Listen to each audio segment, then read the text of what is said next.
يا أيها الذين آمنوا استعينوا بالصبر والصلاة إن الله مع الصابرين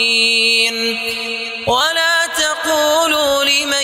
يقتل في سبيل الله أموات بل أحياء ولكن لا تشعرون ولنبلونكم بشيء من الخوف والجوع ونقص من الأموال والأنفس والثمرات وبشر الصابرين الذين إذا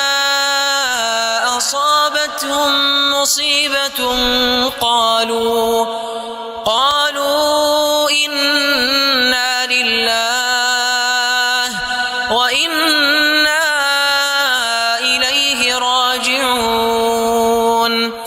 أولئك عليهم صلوات من ربهم ورحمة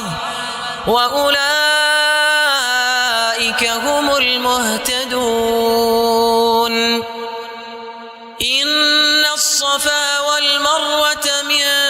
شعائر الله فمن حج البيت أو اعتمر فلا جناح عليه أن يطوف بهما وما